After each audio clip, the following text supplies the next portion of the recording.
Magnetic properties, ठीक है।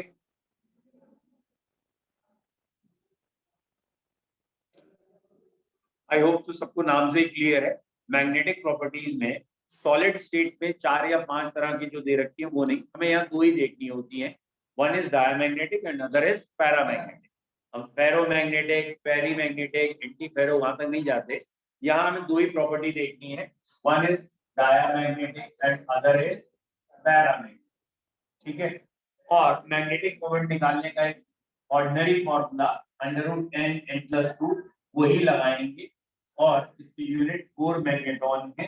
Physics में आपने पढ़ भी लिया होगा व्हाट इज बोर मैग्नेटॉन। फिलहाल मैग्नेटिक प्रॉपर्टीज में पैरामैग्नेटिक का मतलब किसी के पास अनपेयर्ड इलेक्ट्रॉन है, और डायमैग्नेटिक का मतलब all the electrons are paired.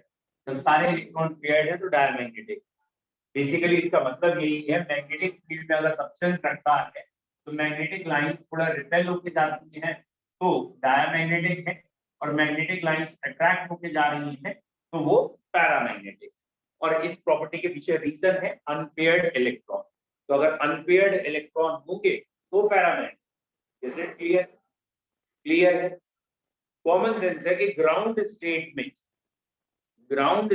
में एक्सेप्ट जिंक सारे पैरामैग्नेटिक है। कॉमन सेंस क्लियर है। ग्राउंड स्टेट में एक्सेप्ट जिंक, क्यों भैया? स्कैंडियम जो था उसमें डी में 1 इलेक्ट्रॉन था, फिर 4s में 2 से आगे, फिलहाल फिर इसमें डी में 2, फिर डी में 3 एंड सो ऑन। सिर्फ कॉपर में अगर आके देखें तो डी में 10 थे, लेकिन एस में अनपेयर है, और जिंक में दोनों पेयर्ड है, ये भी पेयर है ये भी पेयर है। तो एक्सेप्ट जिंक ग्राउंड स्टेट में सारे के सारे क्या हैं? पैरामैग्नेटिक। Is it clear? अब बताओ ग्राउंड स्टेट के बाद वैलेंसी के हिसाब से सोचें तो कौन कौन डायमैग्नेटिक है, कौन कौन पैरामैग्नेटिक है? तो बेटा वैलेंसी में भी सिर्फ एक स्कैंडियम +3, Ti+4, जिंक +2 या कॉपर +1, ये 4 ही ऐसे आपको दिखेंगे जो आपको क्या दिखेंगे? डायमैग्नेटिक। क्यों डायमैग्नेटिक? मतलब सारे इलेक्ट्रॉन पेयर्ड दिखेंगे। ऐसा क्यों दिखेगा आपको? जैसे स्कैंडियम की बात करें तो स्कैंडियम का बेसिक कॉन्फ़िगरेशन है आर्गन 4s2 3d1। अब मैं कह रहा हूँ नहीं स्कैंडियम +3 बताइए, तो 3 इलेक्ट्रॉन निकालेंगे, ये 3 इलेक्ट्रॉन निकल गए, तो अब तो खाली आर्गन बचा। दैट मींस सारे इलेक्ट्रॉन पेयर्ड है, और अगर सारे पेयर्ड है तो ये क्या हो गया? डायमैग्नेटिक। बोलो बच्चों, वर्ड क्लियर है? What is diamagnetic? ठीक। तो पहला पॉइंट अभी लिख नहीं रहे, फिर भी एक बार दोबारा एनालाइज करते हैं कि डी ब्लॉक एलिमेंट्स के एटम, जनरल आयंस सब क्या है? पैरामैग्नेटिक। क्योंकि सब में क्या है? अनपेयर्ड इलेक्ट्रॉन है, इसके सारे के सारे पैरामैग्नेटिक। कोई डाउट? कुछ है जो डायमैग्नेटिक है। कौन कौन है डायमैग्नेटिक है? तो जहां सारे इलेक्ट्रॉन पेयर्ड हो गए वो डायमैग्नेटिक है। सारे इलेक्ट्रॉन पेयर्ड किसमें होते हैं? ग्राउंड स्टेट में तो अकेला एक ही महारत है, जिंक। और अगर वैलेंसी की बात करें मतलब ऑक्सीडेशन स्टेट, तो स्कैंडियम में ये तीनों इलेक्ट्रॉन निकल जाए तब हो जाएगा, जिंक में 2 इलेक्ट्रॉन निकल गए तब हो जाएगा, Ti में 4 निकल जाए, तो ये सारी चीजें हो जाएंगी diamagnetic. Full clear? Generally diamagnetic are colourless and paramagnetic are colour. Unpaired electron होने की वजह से क्या होता है, जैसे विजिबल लाइट डालते हैं तो इलेक्ट्रॉन एक्साइट होकर हायर स्टेट में जाते हैं, फिर लोअर में आते हैं, जिसकी वजह से कलर आता है। उस जो भी वेवलेंथ एब्जॉर्ब हो जाती है और रिमेनिंग वेवलेंथ बचती है उसकी वजह से कलर आता है। दैट मींस जितने पैरामैग्नेटिक हैं वो सारे के सारे क्या है? कलर। और जनरली डायमैग्नेटिक तो कलरलेस। बोलो यहाँ पे क्लियर है? कोई डाउट है यहाँ? ठीक।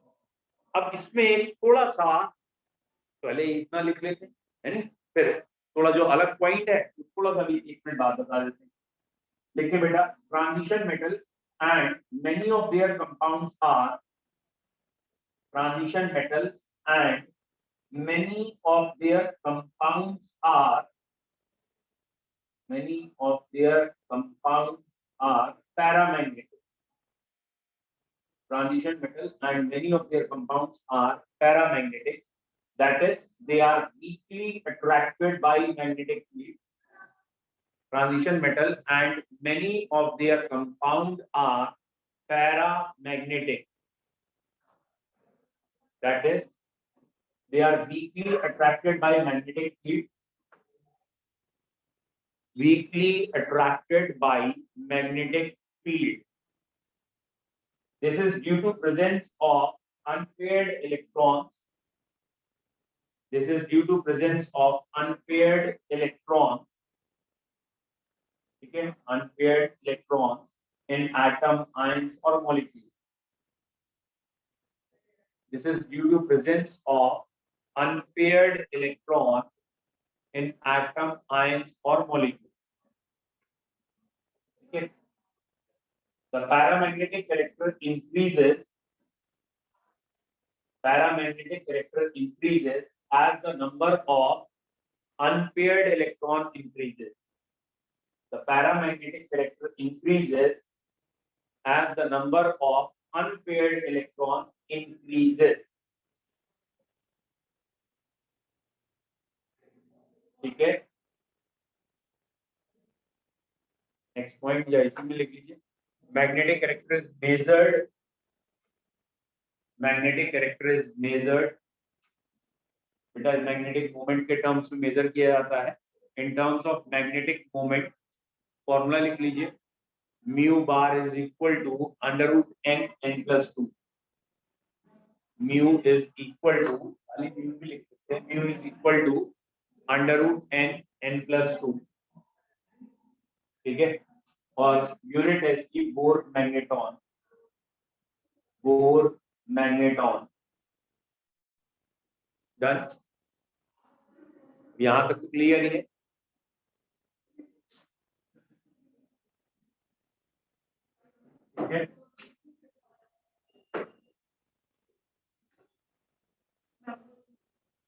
ठीक, यूनिट है बोर मैग्नेटॉन. बताओ बच्चों, अगर ये लिखा है सपोज कि अगर म्यू की वैल्यू आ रही है 4.892, ठीक है, Bohr magneton, then number of unpaired electron will be. ये खाली स्पिन बता रहा है. स्पिन और एंगुलर दोनों होते हैं. मतलब जब प्रैक्टिकल मैग्नेटिक मूवमेंट दिखाया जाएगा तो स्पिन और एंगुलर को रिजल्टेंट दिखाया जाएगा. लेकिन फॉर्मूले के हिसाब से जो हमने फॉर्मूला लिखा है वो खाली स्पिन का फॉर्मूला है. यानी हम सिर्फ इस फॉर्मूले से जो निकालते हैं स्पिन वो ये है. ठीक है, प्रैक्टिकल की बात नहीं कर रहे क्योंकि उसमें एक और मूवमेंट अप्लाई है. फिलहाल म्यू की वैल्यू ये आ रही है. Give unpaired electron. ये क्वेश्चन दिया है आपको करने के लिए. ठीक है, तो if mu is 4.892, give number of unpaired electron. Clear, solve हो गया. Number of unpaired electron.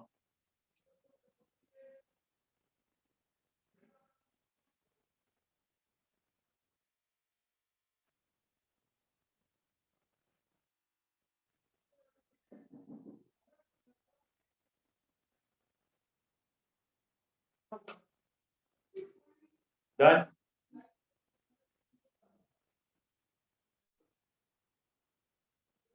इतना टाइम नहीं लगना जी.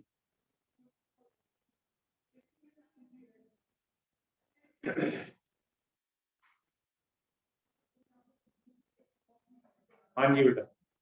अरे 4 आ रहा है या 4 या 6 नहीं है. 4 आ रहा है. 4.8 कैसे आ जाए. चलिए देख लीजिए. कर लिया बेटा आप लोगों ने. अब देखिए कितना टाइम आपने इस क्वेश्चन में अभी लगाया है. अगला क्वेश्चन अभी फिर दे रहा हूँ, उसमें देखना कितना टाइम लगेगा. ठीक है, क्लियर. देखिए ध्यान से, बोर्ड पे समझ लो. अब 1 मिनट बाद अगला क्वेश्चन करना है. बेटा ये आपके सामने फॉर्मूला लिखा है. अब मैंने कहा इसी फॉर्मूले से आपको करना है. डन. और किसी से नहीं करना. पहले यहाँ n की वैल्यू रख रहा हूँ और म्यू का आंसर लिख रहा हूँ. म्यू का आंसर भैया n यानी इलेक्ट्रॉन का नंबर है. बेटा इलेक्ट्रॉन का नंबर कॉमन सेंस है, होल नंबर में ही रहेगा. इलेक्ट्रॉन 4.8 कैसे आ जाएंगे तेरे. इलेक्ट्रॉन तो होल नंबर में ही रहेंगे. ठीक है, n की वैल्यू 1 रख के देखना क्या ये √3 आ रहा है. आ रहा है. n की वैल्यू 2 रख के देखिए भाई √8 आ रहा है। 3 के रख के देखना 15, 4 रख के देखो √24, 5 रख के देखिए √35, 6 रख के देखिए √48। क्या ये आ रही क्वांटिटी या नहीं आ रही, चेक करिए। कोई भी एक आज चेक कर लो, बाकी सब तो मैंने दे दी आ रही। और जरा ध्यान से देखो, शायद आपको समझ में आ रहा है कि परफेक्ट स्क्वायर रूट से एक कम नंबर लिखता है हमेशा। 4 होता तो 2 आ जाता, 4 नहीं। 9 होता तो 3 आता, 16, 25, 36, 49। परफेक्ट स्क्वायर से एक नंबर कम लिखता है। डन। चलिए अब इसको सॉल्व करना है। √3 का सोल्यूशन क्या होता है, ये रटा हुआ है, ये तो याद है, ठीक है। अंडर यहाँ 9 अगर होता तो क्या आंसर आता, 3 आ। तो इसका मतलब ये 9 से कम है, आंसर 3 से कम ही आएगा। 3 से कम आएगा तो ये 2.8 आएगा। सॉल्व करके अगर देखें तो ये 3.85 आएगा, ये 4.90 आएगा नियरली, ये 5.91 आएगा या 92 आएगा या 93 आएगा, और ये 6.94 ऐसे आएगा। धीरे धीरे वैल्यू बढ़ रही है लेकिन एग्जैक्ट कोई नहीं आएगा। डन। पॉइंट समझ में आया, यहाँ तक क्लियर। तो अगली बार के लिए क्या एक पॉइंट बन गया कि डेसिमल से पहले जो भी टर्म लिखा है उससे ही अनपेयर होती है। ठीक है, यहाँ क्या लिखा है 2.8 2 अनपेयर, 4.9 4 अनपेयर है, 6.9 6 अनपेयर। Is it clear? अगला क्वेश्चन लिखिए। ठीक है, डन। ऐसे ही क्वेश्चन दे रहे हैं। ठीक है, if mu is under root 35 Bohr magneton, अब कि मैंने अंडर रूट में बोल दिया, under root 35 Bohr magneton, then it is for option दे रहे हैं। पहला ऑप्शन आयरन +2, दूसरा कोबाल्ट +2, तीसरा कोबाल्ट +3, चौथा आयरन +3। ठीक है, पांचवा, 4 बहुत है, ऐसे कितने लिखते जाओ। ठीक है, none of the above all of the above कर लेना, नन आए तो अपनी तरफ से बताना हो। 60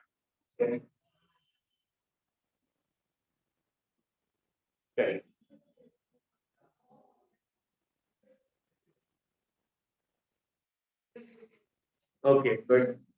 नहीं बेटा ये आंसर गलत है Ayush.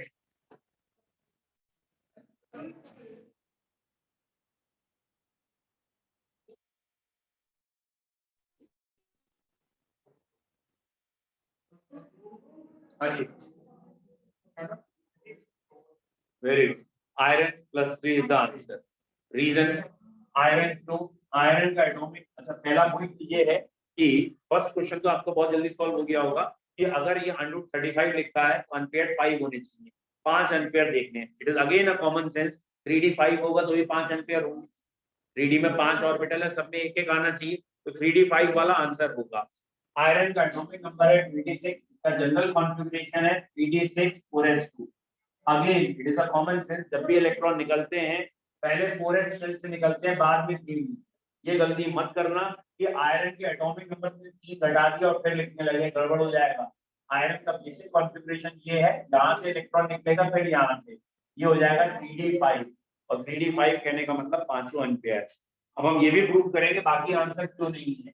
Iron 3d6 4s2, iron +2 अगर होता है तो खाली 3d6 बचता है, और 3d6 में 4 अनपेयर होते हैं। पहले 5 करेगा फिर एक और आएगा 4 अनपेयर।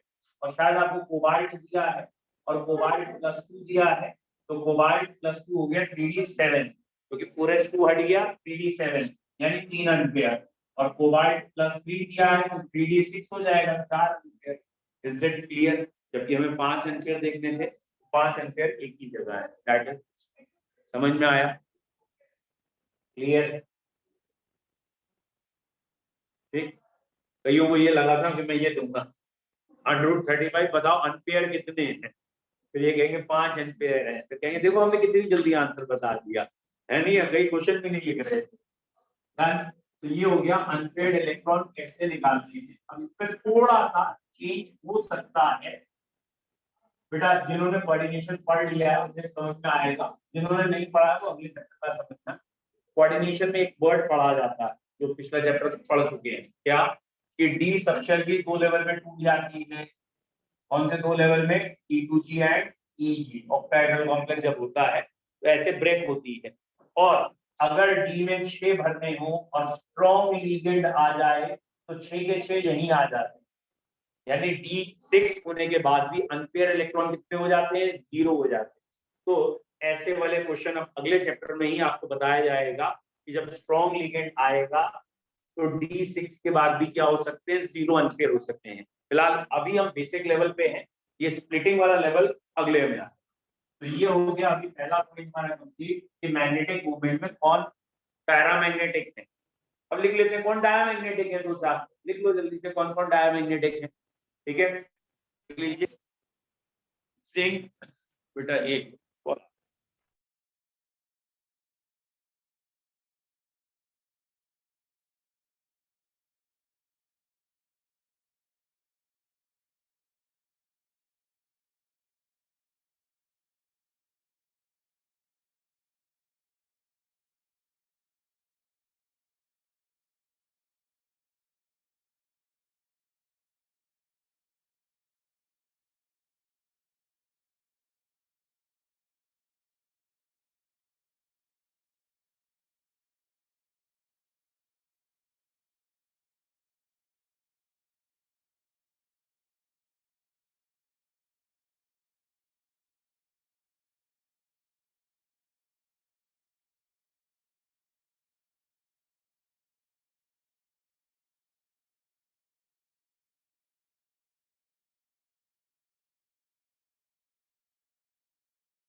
टू कॉपर +1, ठीक है, स्कैंडियम +3, टाइटेनियम +4 एसेट्रा। ठीक है, ये हो गया आपके डायमैग्नेटिक के एग्जाम्पल। ठीक है, बोलो क्लियर है डायमैग्नेटिक? ठीक, पैरामैग्नेटिक डायमैग्नेटिक वर्ड क्लियर है। अब ना इसमें एक कई बार ऐसे आ जाता है कि कोवलेंट कंपाउंड हो, ठीक है, जैसे KMnO4 दे दिया हमने या K2Cr2 दे दिया, अब उसमें कहा KMnO4 में Mn+7 है, तो क्या ये डायमैग्नेटिक है या नहीं है? तो अगर ये +7 ऑक्सीडेशन नंबर है तो शायद आपको ये लगेगा ही कि ये 3d5 पूरे s2 था, सारे इलेक्ट्रॉन निकल गए, डायमैग्नेटिक लगना चाहिए, लेकिन होता नहीं है। वो अभी मैं आपको धीरे धीरे बताऊंगा क्यों। ठीक है, अभी हेडिंग से बता दूंगा क्यों। तो ये डायमैग्नेटिक या पैरामैग्नेटिक वर्ड का मतलब है अनपेयर्ड इलेक्ट्रॉन।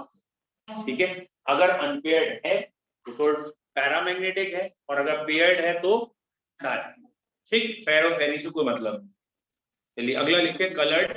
इसके KMnO4 प्रूफ करूंगा क्या कहना चाह रहे हैं। तो लिखिए फॉर्मेशन ऑफ कलर्ड आयंस, अभी heading formation of coloured ions, coloured ions.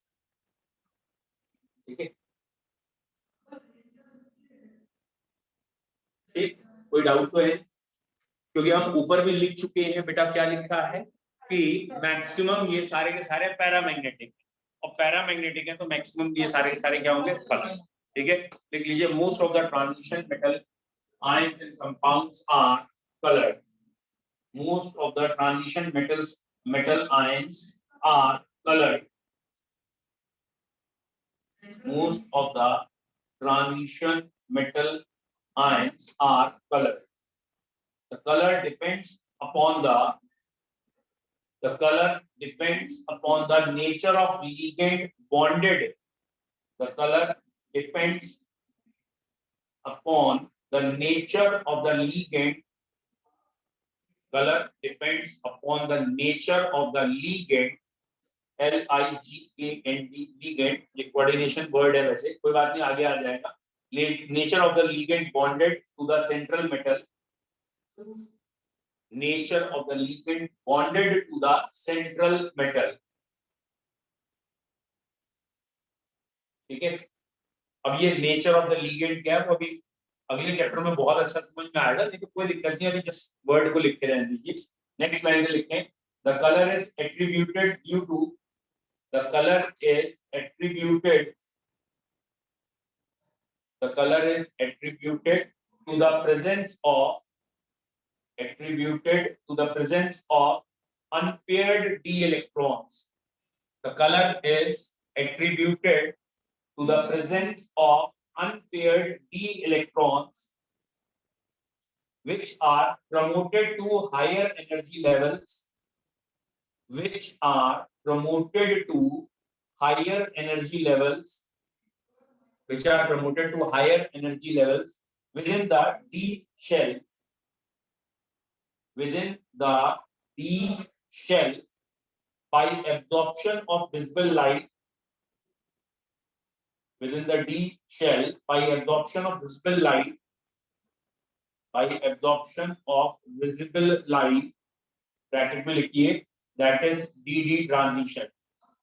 The color is attributed to the presence of unpaired d electron which are promoted to higher energy levels within the d shell by absorption of visible light, that is dd transition. d dash d, d small d ये दोनों, dd transition, and the transition metal ions gets complementary color, and the transition metal ions gets complementary color. Transition metal ions gets complementary color. Clear हो गया है? थोड़ा बहुत तो समझ में आया है। ठीक है, अब इसमें एक आध पॉइंट नहीं समझ में आया, उसे बताने की कोशिश कर रहे हैं, क्या नहीं आपको समझ में आया होगा। बेटा डी के 5 ऑर्बिटल होते हैं, जो आपने 11th स्टैंडर्ड में शायद पढ़े हैं। एक्स वाई है, वाई जेड है, ZX, 3 तो ये है, और 2 और हैं जिसे x स्क्वायर y स्क्वायर कहते हैं और z स्क्वायर, 5 है। बेटा इन पांचों में आपस में क्या अंतर है ये पता है आपको? आई होप सो सभी जानते हैं। ये 3 जो हैं, ये 3 ऐसे हैं, ये x एक्सिस है, ये y एक्सिस है, तो ये बीच में डबल डंबल है, डी की शेप डबल डंबल होती है, और एक्सिस यहाँ पे है, ये एक्सिस है, डंबल बीच में है, यानी ये तीनों के तीनों जो हैं ये कहलाते हैं नॉन एक्सियल ऑर्बिटल्स। ये तीन नॉन एक्सियल, यानी इलेक्ट्रॉन्स एक्सिस में नहीं, कहां है इलेक्ट्रॉन? बीच में, एक्सिस के बीच में। और ये दो जो है बेटा, ये एक्स स्क्वायर वाई स्क्वायर ये ऐसा है, और D Z square unit shape का ऐसा, यानी ये दोनों एक्सिस में इलेक्ट्रॉन है, तो ये दोनों एक्सियल ऑर्बिटल। तो डी के अंदर पांचों ऑर्बिटल एक जैसे नहीं, 5 में से 3 कैसे हैं? नॉन एक्सियल, और 2 कैसे हैं? एक्सियल। समझ में आ रहा है? तो पांचों तो एक जैसे है ही, तो इनमें टूट फूट होना तय। ये 5 क्योंकि एक जैसे नहीं है, तो जब भी इनकी बॉन्डिंग हो गई, कोई और इनसे रिएक्ट करने आएगा, जिसे लिगेंड शब्द यहां दिया है फिलहाल, उसके आने पे इनमें स्प्लिटिंग हो जाती है। Is it clear? लिगेंड है, ठीक है, लिगेंड के आने से इसमें क्या हो जाती है? स्प्लिटिंग। बस सरल भाषा में समझाने की कोशिश कर रहे हैं। मान लो ये 5 भाई हैं, एक साथ रह रहे, समझ में आई क्या होगा? आगे की कहानी आई क्या होगा, है ना? 5 भाई हैं, एक साथ रह रहे हैं, लेकिन अलग अलग लेवल है, ठीक है। कुछ एक्सेस है, मतलब ब्लंटली सीधा बोल देते हैं, कुछ नॉन एक्सियल है, बीच के रास्ते से बोलते हैं, मतलब ऐसा नहीं है कि ब्लंटली किसी को पत्थर मारे हैं, आराम से, तो अलग नेचर। डन? अब समझ में आई क्या होगा स्प्लिटिंग कब होनी? ठीक है, अब ये बड़े हो गए, इन लोगों की शादी वादी हो रही, तो कोई आया बाहर, जैसे ही आया इनमें क्या हो गई? अब बंटवारा हो गया। कितनी जल्दी बोल रहे हैं, बंटवारा हो गया। तो ये 2 लेवल में बट गए, ठीक है। ये जितने नॉन एक्सेस वाले हैं ये अलग हो गए, ये एक्सेस वाले अलग। Is it clear? तो अब जो वर्ड लिखता है क्या समझ में आ रहा है? आपने लिखा है with in d subshell, electron higher energy में जाते हैं विद इन डी शेल, लिखा गलत है, सबशेल होगा, ठीक है। डी सबशेल में हायर लेवल पे चले, क्लियर है? यानी यहाँ का इलेक्ट्रॉन यहाँ से यहाँ ऐसे मूवमेंट करेगा, और बेटा अगर ये मूवमेंट करेगा तो क्या आएगा? कलर।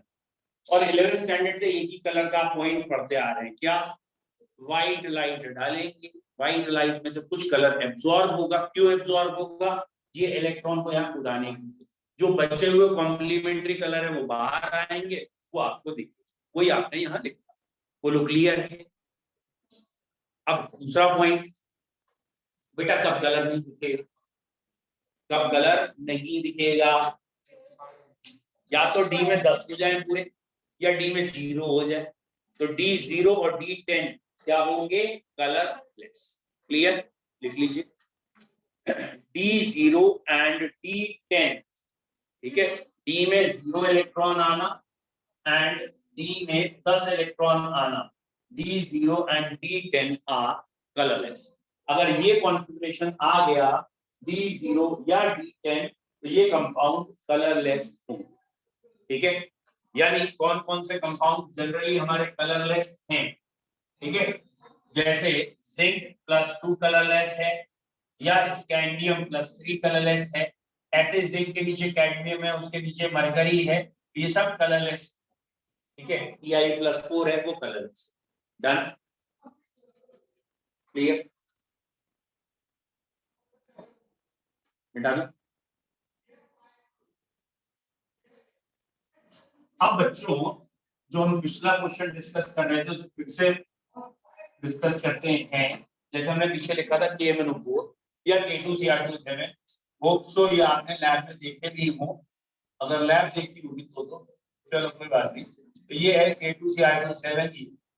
अगर आप यहाँ ऑक्सीडेशन नंबर +7 कह रहे हैं, तो Mn का कॉन्फ़िगरेशन होता है आर्गन 3d5 4s2, या क्रोमियम का कॉन्फ़िगरेशन होता है आर्गन, और बेटा इसके बाद 3d5 4s1। I hope so आप समझ गए हो क्या कहना चाह रहे हैं। हम कहना चाह रहे हैं यहाँ अगर क्रोमियम 6 में है, सारे इलेक्ट्रॉन निकल गए, यहाँ ये 7 में सारे इलेक्ट्रॉन निकल गए, तो अगर सारे इलेक्ट्रॉन निकल गए तो it should be colourless. Lab में देखा इसके कलर्स कौन सा? अच्छा हाँ, वॉयलेट कलर का। चलो ठीक है, पर्पल या वॉयलेट कलर का दिखा होगा। K2Cr27 ऑरेंज कलर का देखा है इसका। बेटा K2Cr27 सॉलिड होता है, लिक्विड होता है, गैस होता है? सॉलिड है, लिक्विड है, गैस है? क्या मेरे को भी नहीं पता, मैं ऐसे पूछ रहा हूँ। हैं? सॉलिड होता। तुमने क्या देखा? अच्छा लिक्विड देखा। आधे ज्यादा तो ये नहीं पता है क्या सॉलिड है लिक्विड है, हैं? मैं लैब ही नहीं देखी, कंपाउंड तो बाद में देखा होगा। बेटा बेंजीन का कलर क्या है? मैं ऐसे ही पूछ रहा हूँ, जरूरत नहीं है यहाँ। अच्छा बेंजीन भी नहीं देखी, पूरी ऑर्गेनिक एरोमेटिक सबसे नाजुक। चलो कोई बात नहीं, लौट के आओ, ठीक कह रहे हो आप। चलो कोई बात नहीं, वेरी गुड, ठीक है बेटा। अब लौट के यहाँ पे क्या पॉइंट है? ये ऑब्वियसली कलर्ड कंपाउंड है। आपको मालूम है ना, आपने टाइट्रेशन में इसके लिक्विड्स ड्रॉप ऐसे ऐड किए होंगे। फिलहाल ये कलर्ड कंपाउंड, जबकि इनका कॉन्फ़िगरेशन तो ये सजेस्ट कर रहा है दे शुड बी कलरलेस, क्योंकि सारे इलेक्ट्रॉन तो निकल। बट एक्चुअली ये +7 जो आपको दिख रहा है, क्या ऐसे 7 इलेक्ट्रॉन लूज किए? ये तो तुमने ऑक्सीडेशन स्टेट निकाली है, और ऑक्सीडेशन स्टेट का मतलब ये थोड़ी होता है एक्चुअल चार्ज। याद आया? अभी भी नहीं आया। ये लिखा है HCl, यहाँ हाइड्रोजन का ऑक्सीडेशन स्टेट +1। क्या ये आयनिक कंपाउंड हो गया +1 ऑक्सीडेशन स्टेट होने से? क्या इसने अपना इलेक्ट्रॉन लूज कर दिया है? नहीं, ये तो पोलर कोवलेंट है। और ऑक्सीडेशन स्टेट का बस मतलब ये होता है कि इलेक्ट्रॉन स्लाइटली शिफ्टेड इधर है। तो यहाँ KMnO4 इज नॉट परफेक्टली आयनिक। ये MnO4 NaCl की तरह आयनिक यूनिट नहीं। अगर ये आयनिक होता और इसके 7 इलेक्ट्रॉन लूज हो गए होते, गारंटेड ये भी क्या होता? कलर। लेकिन यहाँ 7 इलेक्ट्रॉन लूज नहीं, ये तो शेयरिंग की है ऑक्सीजन, और इनके बीच का बॉन्ड पोलर है, और पोलर बॉन्ड है तो फिर वही इलेक्ट्रॉन पे मूवमेंट होगा, विजिबल लाइट डालने पे कलर आएगा। तो ये वाले कंपाउंड कलर्ड क्यों है? क्योंकि इट इज नॉट Mn+7 में आयनिक नेचर में नहीं, ठीक है? यहाँ आयनिक नेचर सिर्फ इतना है कि K अलग हो जाएगा और ये अलग होगा, आयनिक। क्लियर? एक और इसका कंफ्यूजिंग क्वेश्चन है, आपने ध्यान भी दिया, हमने ध्यान से देखिए, कॉपी में कॉपर +1 नहीं लिखा है, ठीक है, जबकि कॉपर +1 भी क्या होना चाहिए, कलरलेस। बट कॉपर ना कई कंपाउंड में +1 में, यानी इस कंडीशन में भी रेड कलर में एग्जिस्ट या कलर है। और ये अभी आपको जैसे ही ऑर्गेनिक पढ़ाएंगे, या जिन बच्चों ने पढ़ लिया है, शायद याद भी आ गया हो, ग्लूकोज तो पढ़ ही लिया है, वहां कहीं ना कहीं आपने ये भी पढ़ा है कि ग्लूकोज टॉलेंस रिएजेंट के साथ सिल्वर मिरर देता है, और बेनेडिक्ट सोल्यूशन के साथ या फेलिंग सोल्यूशन के साथ रेड कलर देता है, ठीक है। तो वहां जब आपको ये पढ़ाया जाएगा कि फेलिंग सोल्यूशन है क्या, तो ये बताया जाएगा कि एल्डिहाइड इस रिएक्शन को करते हैं, यानी कॉपर से रिएक्ट करते हैं, और बाद में एल्डिहाइड तो एसिड में चले जाते हैं, कॉपर बेटा Cu2O में आता है, जिसका रेड प्रेसिपिटेट होता है। इसका क्या होता है, तो यहाँ पे तो कॉपर +1 में है, और अगर कॉपर +1 में तो रेड क्यों है, पॉइंट समझ में आया। फिर वही वाला पॉइंट कहेंगे 100% आयनिक बॉडी है, ये कोवलेंट नेचर ज्यादा है, इसलिए ऐसा। अगर 100% आयनिक की तरफ होता तो कलरलेस होता। Is it clear? चलिए, वर्ड क्लियर है। कंसेप्ट वो क्या याद रखना है, डी में 10 हो जाए, डी में 0 हो जाए तो कलरलेस, ठीक है, इन जनरल, ठीक। और अगर कोई फंसाने के लिए कहे कि भाई KMnO4 कलरलेस क्यों नहीं है, आप कहेंगे इट इज नॉट 100% आयन, मतलब Mn+7 में एग्जिस्ट नहीं कर रहा, 7 इलेक्ट्रॉन लूज नहीं कर रहा, तो शेयरिंग के बेसिस पे ही है, ठीक है। तो बच्चों अगर 2-4 नाम बोले जाएं, जैसे स्कैंडियम +3 या और कोई 2-4 नाम, वेनेडियम +2, कलर्ड है कलरलेस, पहचान लेंगे। खाली करना ही है आपको, इलेक्ट्रॉनिक कॉन्फ़िगरेशन लिखना, उसके बाद बता देना कलर्ड है या कलरलेस, ठीक। चलिए अगली हेडिंग, पहले मैं इजी वाले बता रहा हूँ, और 3 ही ऐसे हैं जिसमें ज्यादा, 3 या 2 ऐसे हैं जिसमें हमारी ज्यादा एनर्जी लगती है, ज्यादा समझाने में टाइम लगेगा, उसको हम अभी रोक के रखते हैं, ठीक है। अभी हम फालतू वाले पढ़ा रहे हैं, सारे फालतू में बड़े आसान है। अगला लिखे बेटा, again it is very cheap one, very easy one, alloy formation. Full बेटा क्लियर है, आगे सबको एलॉय फॉर्मेशन, क्योंकि ये कल डिस्कस हो चुका है, ठीक है, एलॉय फॉर्मेशन। अब बेटा जो कल नहीं आया था पहले वो बताए, हाँ बेटा कल आएगा, यहाँ बताओ एलॉय फॉर्मेशन क्या होता है। अब देखिए जो आया था वो तो बता ही देगा, एलॉय फॉर्मेशन बोलो, नहीं आए थे वही तो पूछ रहा हूँ, आए थे तुम, बताओ एलॉय फॉर्मेशन। वेरी गुड, ठीक है, चलो अच्छा वो कुछ बता दिया, नहीं तो ये हंसते मेरे पे, ये कहते जो आए थे वो कौन सा बता पा रहे हैं जो हमसे पूछ रहे है नहीं है, जो आए थे उन्होंने तो कुछ बताया नहीं। चलिए, वर्ड क्या था जो हमने कल पढ़ा था बेसिकली, या कल या परसों में पढ़ा था, वो क्या था, what are alloys. Alloys are form by physical combination, एक आइटम हटता है दूसरा उसकी जगह ले लेता है, उसे क्या कहते हैं हम, एलॉय। ये कब पॉसिबल है, सॉलिड स्टेट में कब पॉसिबल है, जब उसका साइज सेम, एक हटेगा दूसरा जगह ले लेगा, यानी उसके जो भी टेट्राहेड्रल वॉइड है, ऑक्टाहेड्रल वॉइड है, उस स्पेस में आके फिट हो जाएगा, एक की जगह दूसरा, जब साइज लगभग बराबर हो। शायद हमने कल ही पढ़ा है इनके साइज, डी ब्लॉक के साइज लगभग बराबर होते हैं, जब साइज बराबर है एक हट के दूसरा आ जाए, और आ जाएगा तो मिक्सचर बन जाएगा, दैट इज एलॉय। तो डी ब्लॉक वाले एलिमेंट फ्रीक्वेंटली एलॉय बना लेते हैं due to their almost similar. Is it clear? Point समझ में आ रहा है, ठीक।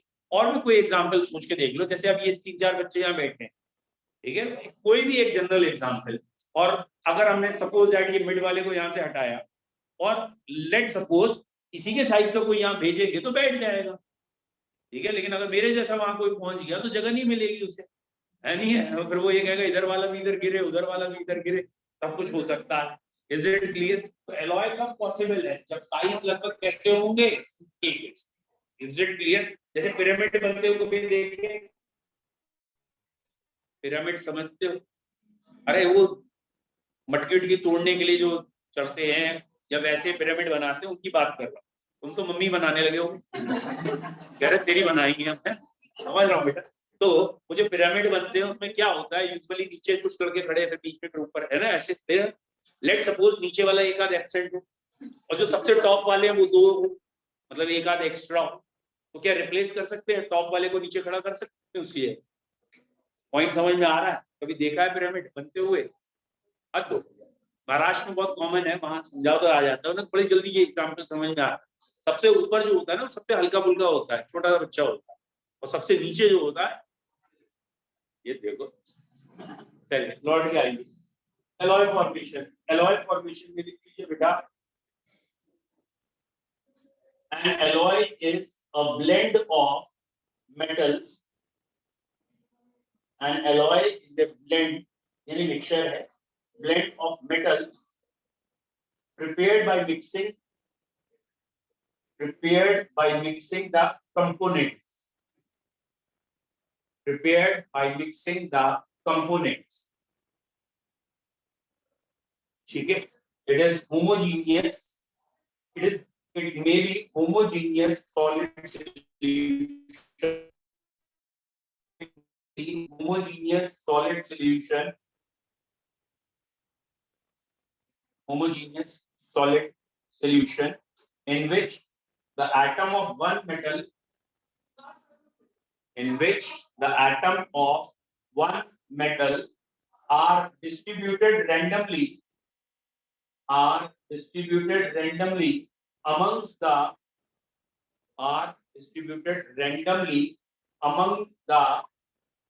atoms of the other.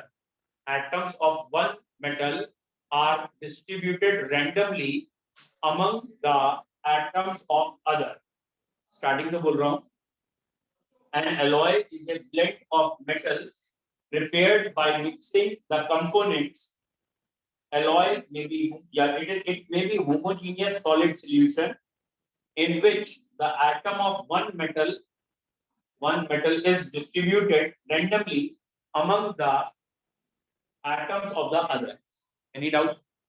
ये तो एक जनरल डेफिनेशन हुई, इससे कोई लेना देना है नहीं, ठीक है? मुद्दे की बात पे आते हैं, लेकिन अगला पॉइंट मुद्दे की बात है।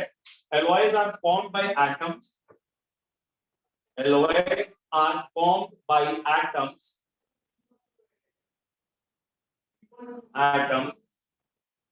which are about 15%.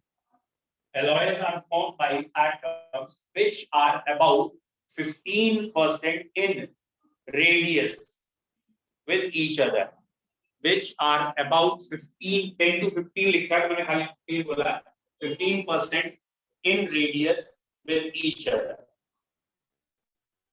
ठीक है, क्लियर है? अब अगला पॉइंट आपको अपने आप क्लियर होना चाहिए। डी ब्लॉक वाले फ्रीक्वेंटली एलॉय बनाते हैं क्योंकि इनका साइज ऑलमोस्ट सेम है। इसमें एक है जर्मन सिल्वर, जो कई बार पूछा गया है, बेटा जर्मन सिल्वर में कितना % सिल्वर है? उसका आंसर है 0%। ठीक है, जर्मन सिल्वर में 4 कंपोनेंट है बट सिल्वर नहीं है, नाम है जर्मन सिल्वर। ऐसे ही जैसे आप पेंसिल यूज करते हो, ठीक है, ग्रेफाइट पेंसिल्स होती हैं, वो बेसिकली लेड पेंसिल होती हैं, उसके अंदर ग्रेफाइट होती ही नहीं, तो लेड होती है। तो लेड पेंसिल्स में ग्रेफाइट का % 0 है, ऐसे जर्मन सिल्वर में सिल्वर। देखो एग्जाम्पल है, बेसिकली लिखें डी ब्लॉक एलिमेंट, बेटा पूरा डी ब्लॉक मतलब जिंक भी इसमें इन्वॉल्व है। D block element frequently forms alloys due to similar size। बेटा एक दो एग्जांपल खाली लिख लेंगे। पहला ब्रॉन्ज, भैया ब्रॉन्ज में क्या क्या है? Bronze, copper and tin, bronze में कॉपर एंड टिन है, ठीक है। दूसरा ब्रास, पीतल कहते हैं उसमें कॉपर एंड जिंक, तो ब्रास में कॉपर एंड जिंक है, ब्रॉन्ज में कॉपर एंड टिन। कंफ्यूजन तो नहीं है किसी को? याद रखना तो आसान ही है, ठीक है। तो देखो यहाँ पे आपको बेसिक ये याद रखना है, कॉपर के तो दोनों ही है, बट जिसकी स्पेलिंग में Z आ रहा है उसमें जिंक नहीं है, और जिसकी स्पेलिंग में S आ रहा है, एसेंट टिन का सिंबल है ना, उसमें टिन नहीं है। Is it clear? तो कॉपर तो दोनों में ही है, तो ब्रास में कौन है? जिंक है, और ब्रास में कौन है? जिंक है। ब्रॉन्ज में कौन है? टिन। ठीक है, जेड वाले में जेड नहीं है, एस वाले में एस, ठीक है, ऐसे करके ध्यान रखेंगे तो अच्छा रहेगा। चलिए, स्टील आयरन का अलॉय है, ठीक है। चलिए अगली हेडिंग, अगला लिखें फॉर्मेशन ऑफ इंटरस्टिशियल कंपाउंड। अगली हेडिंग लिखें डी ब्लॉक का अगला character, formation of interstitial compound. D block वाले इंटरस्टिशियल कंपाउंड्स बनाते हैं, formation of interstitial compound. Clear है ना बेटा, इंटरस्टिशियल कंपाउंड समझते हो, ठीक। जैसे आयरन है, आपने आयरन थोड़ा बहुत अगर पहले पढ़ रखा हो 10th स्टैंडर्ड तक, ये मालूम होगा आयरन में हम कार्बन की परसेंटेज चेंज करते जाए, आयरन की वैरायटी चेंज हो जाती है। आयरन में कार्बन अगर 4% या उससे ज्यादा है तो क्या कहलाता है, रॉड आयरन।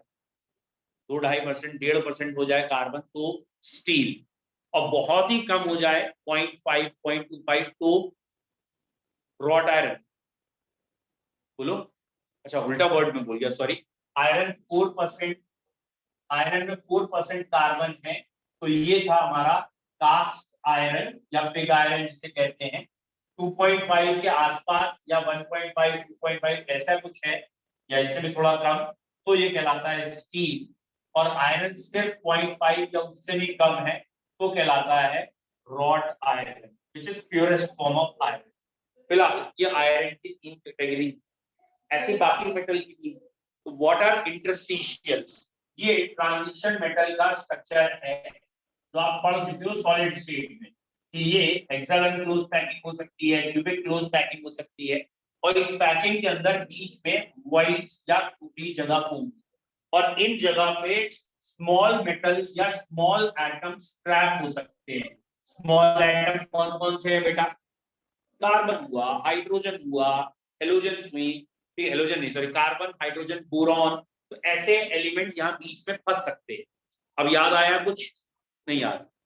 क्लास 11th में आपने पढ़ा हाइड्रोजन चैप्टर, 12th में भी कई बार पढ़ लिया उसके बारे में। वहां आपने पढ़ा है कि हाइड्रोजन ट्रांसपोर्ट कैसे करते हैं एक जगह से दूसरी जगह, हाइड्रोजन को मेटल के ऊपर एब्जॉर्ब कराते हैं। याद आया? अभी नहीं आया। कई बार आपने कैटलिस्ट में पढ़ा hydrogen in presence of nickel, तो हाइड्रोजन बेसिकली निकेल पे एब्जॉर्ब जल्दी होता है। तो यहाँ पे भी पॉइंट वही है, यहाँ पे छोटे एलिमेंट ट्रैप हो जाते हैं, और इन कंपाउंड को आपने 11th में हेडिंग करके पूरा पढ़ा है, इंटरस्टिशियल हाइड्राइड। ऐसे इंटरस्टिशियल कार्बाइड हो सकते हैं या बाकी और हो सकते हैं। तो यहाँ बीच में एलिमेंट फंस जाएंगे डी ब्लॉक में, तो ये जो कंपाउंड बनेंगे जो कि नॉन स्टोइचियोमेट्रिक, मतलब कोई फॉर्मूला तो नहीं है उनका, ऐसे आपको लिखना पड़ेगा Fe.94C या ऐसा कुछ, तो ये नॉन स्टोइचियोमेट्रिक कंपाउंड यहाँ बने, ठीक है। तो इसके इंटरस्टिशियल कंपाउंड कैसे होते हैं, नॉन स्टोइचियोमेट्रिक, और एनसीईआरटी ने इसके 4 पॉइंट्स दे रखे हैं।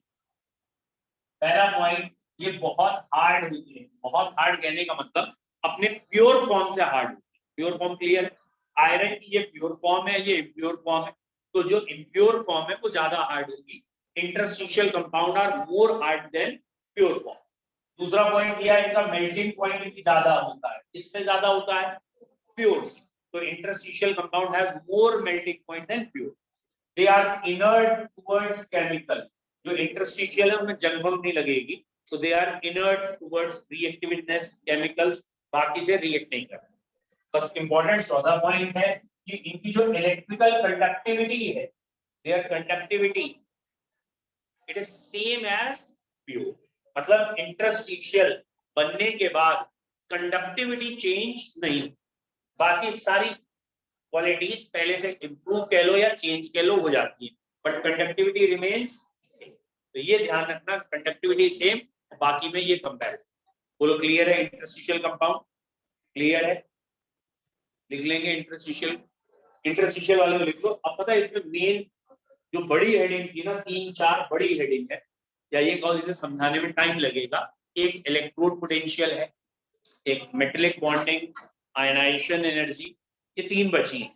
तीनों इंपॉर्टेंट है, कल करेंगे। अच्छा हाँ, कल मैंने टेस्ट के लिए कहा था यार, कई बच्चे बड़ा परेशान हो गए, माताजी पिताजी तक से फोन करा दिया, कह रहे अभी तो बच्चों ने आना शुरू किया, मैं अभी टेस्ट लेने की क्या पड़ी है। ठीक है, कोई बात नहीं, अभी ऑब्वियसली थोड़ा कम हुआ है, ठीक है, अभी हम इस वीक नहीं करते, नेक्स्ट वीक से कर लेंगे, ठीक है, आप परेशान ना हो, अगर आपको कोई टेंशन होती है डायरेक्ट कह लिया करो, ठीक है। चलिए, हैव ए नाइस टाइम।